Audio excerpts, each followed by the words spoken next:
Well, here we are again. First of all, thank you all for being here. Thanks for clicking in. Hope I can give some information that might help somebody out. After the last run video where it looks like we had everything solved, turns out we didn't. When it rains, it pours. It's always something, but it all makes sense once you think about it. And once you know some things and some information you maybe didn't know before. And that's the whole point. So let's go.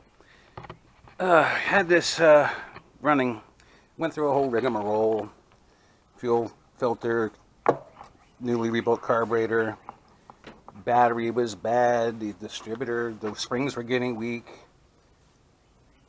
It wouldn't want to run. So new filter, newly rebuilt carburetor, brand new battery, brand new, well, not brand new, but professionally rebuilt distributor from Cardone, who knows their business. And we had everything going. But apparently running the system on the old battery caused problems. Battery was giving, long story short, it's got sulfation inside or a shorted plate or something like that. And when batteries go bad, it provides unstable voltage, which isn't good for ignition modules and other parts of the system. So that actually damaged the ignition module. Now, I did a conversion on this, and I have videos about it. The old igniter went out on me, and you can't get the Toyota igniters anymore, and buying them used is kind of a crapshoot. So I converted to the GM H.E.I module, which I'll show you. Looks like that. It's the 4-pin. That's standard motor parts LX301. And I got a heatsink for it. But the components inside, when it gets either high voltage, low voltage, unstable voltage, these things create a lot of heat when that happens. They create some heat normally when they're operating normally. That's why this plate is on the back here, which goes on this heatsink, so the heat can radiate away and keep this cool. But when they get too hot, internal components like transistors, resistors, whatever they got in there can go bad. Especially there's some solder joints in there. When they make these up, they then injection mold seal them against moisture and weather. So everything's sealed up in there. But when they get hot, that solder can actually melt and cause short circuits or just plain old disconnects of the circuit, and these just stop working. And H.E.I modules are famous for they work one moment and they won't work at all. Which is what I ran into last time, because I went to go start it up and it was crank, no start, no kick, no fire, no nothing. Pulled the coil wire, grounded it, cranked it, no spark at all. Now, the plugs and the wires have less than 4,000 miles on them. I've checked them. They're fine. Battery's new. I have tested the alternator and the voltage regulator. They have less than 4,000 miles on them. They both test fine. So it's got to be the module. Oh, and the coil is actually brand new. It actually has only a couple hours of runtime on it. It doesn't have any miles on it. And it tests fine. Ballast resistor tests fine. And when I did have it running, I checked the charging voltage, and it was 13.86, which is right in the range. Charging voltage typically is between 13.2, 13.4, and 14 volts. Anything over 14.2, you've got a problem with your voltage regulator or your alternator. But I had it running, and it was running fine, and it was very steady, and then next time, nothing. So I think the module I had on there just was on its last legs, and it just finally gave up the ghost. After running it for about 30-35 minutes, trying to tune carburetor, which I did get done, and then I shut it off, and I didn't try a hot restart, and I just let it sit. And I guess on the cool down, things just contracted and pulled away and disconnected, and module's gone. So anyway, that's the case. So I'm going to get a new module in here today, which should be the last piece of the puzzle this time around. It was last time. about 8 years ago. So that's what we're going to do today, and once we get it running, hopefully I will do another retune on the carb, because, you know, when spark quality is different, because it was weak before, and I had to richen up that idle mixture screw a lot to compensate for that, and I didn't understand that at the time, but I do now. It's going to need a retune to be exactly where it needs to be. So that's what we're going to get at today, so stand by. Alrighty then, new module installed. All the connections are nice and firm. Nice ground, very important. I'm just going to voltage check it for the fun of it. And I'm going to try start her up and see what we got. Okie doke. Got everything ready, got the tack hooked up. Yeah. One more time. Let's find out.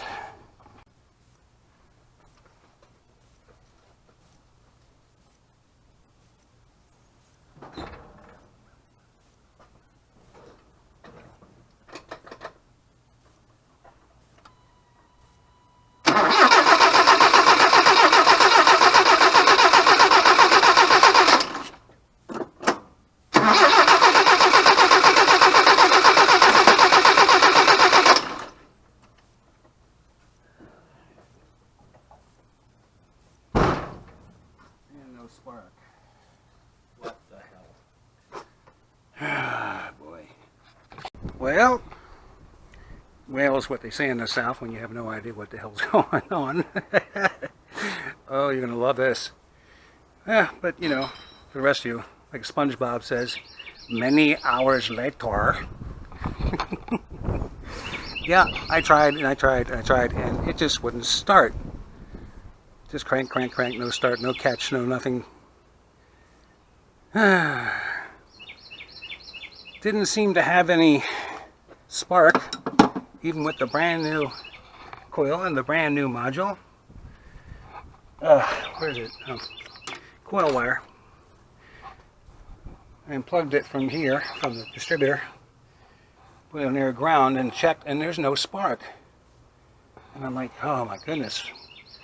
Maybe I got a bad ground, because these H.E.I modules really need a bad ground. I checked every wire, make sure everything is nice and firm and tight and no wobble. And I put the meter on it, each end, checking for continuity, each end of each wire, and wiggling the ends to make sure there was no loose connection in the crimps or anything like that.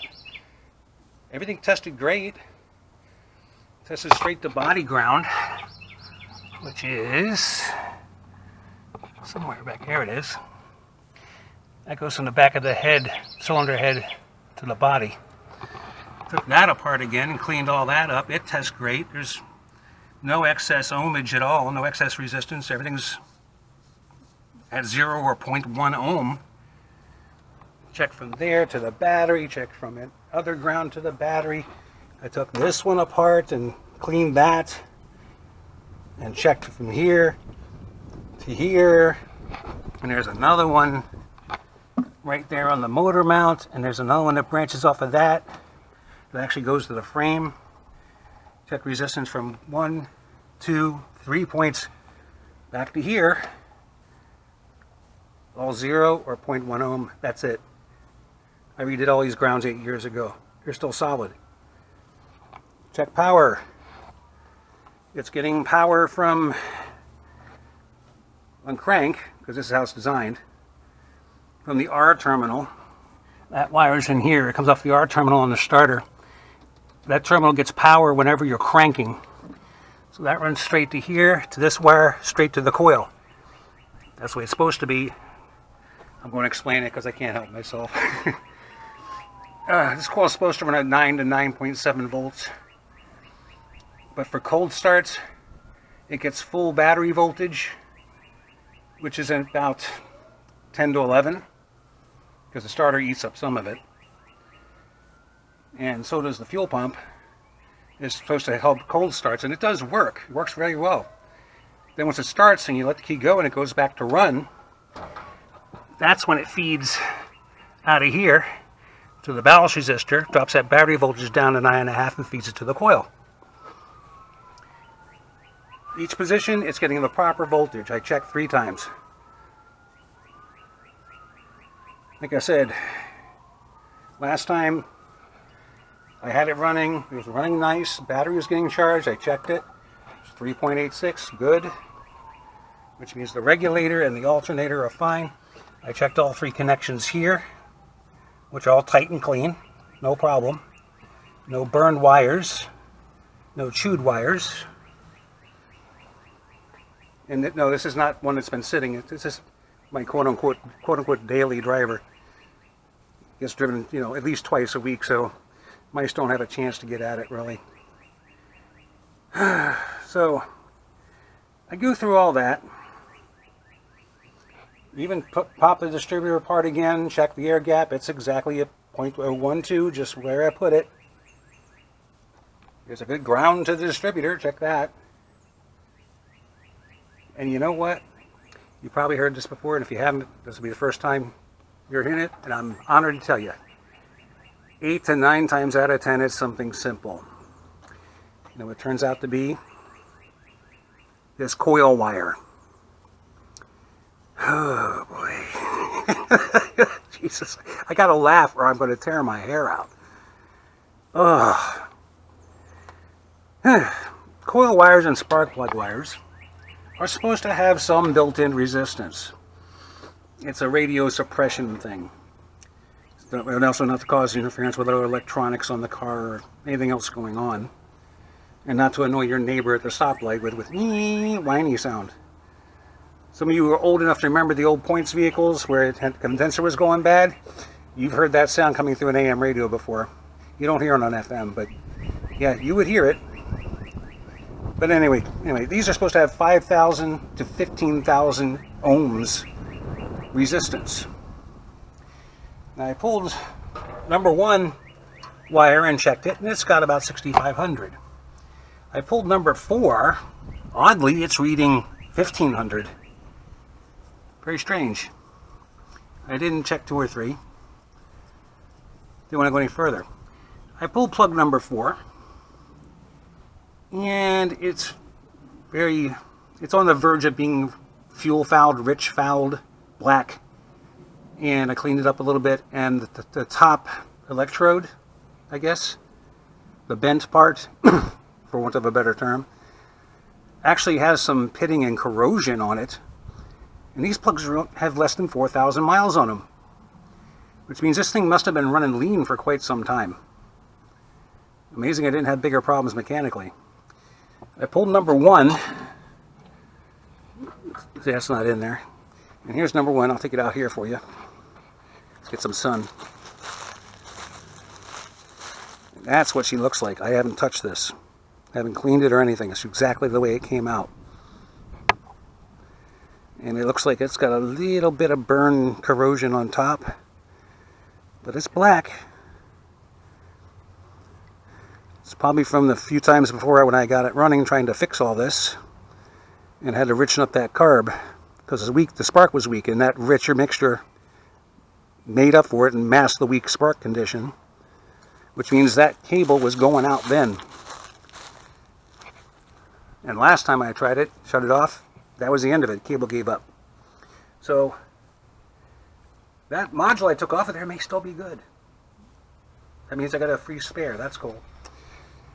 But there you go. And just so you can see it, let's see if I can set you up here.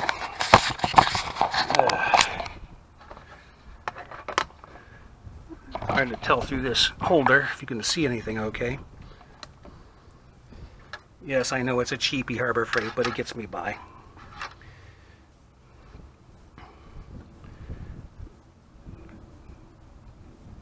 Basically no ohms. It's on the 20,000 range. Hook one up here. Set that aside. Hook the other one up to the other end. Nothing. Absolutely nothing. And I tried wiggling it the whole length of it and nothing. It just reads open. No continuity whatsoever. So no wonder I didn't have any spark at the end of the cable.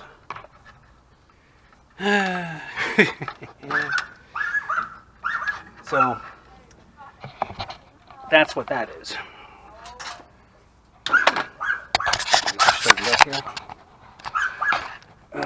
So what I'm going to do, I'm not going to buy local because it costs twice to 3 times as much. No sense in it.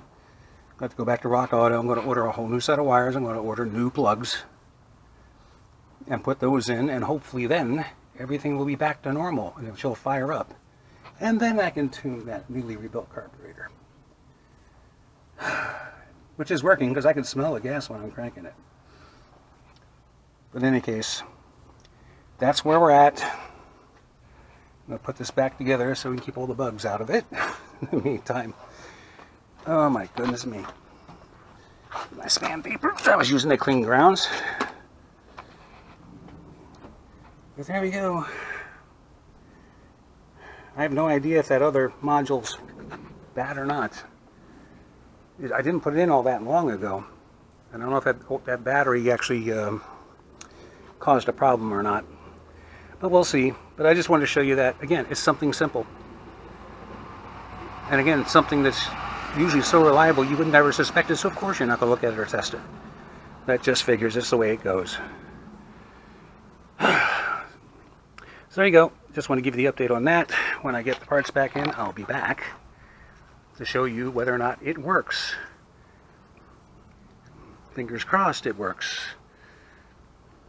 But there you go. Thanks. Pardon me. Appreciate everybody coming by and watching. As usual, comments, questions, suggestions, I'm open to it. Just hey, message me, comment. I still monitor my email and I still answer. Whew. Oh, it's enough to make you crazy. Enough to make you go back to drinking after 10 years. We don't do that anymore. Okay, before I get too personal, thanks again for coming by. Please leave a like if you feel like it. If you don't. No big deal. See y'all next time. Thanks for watching.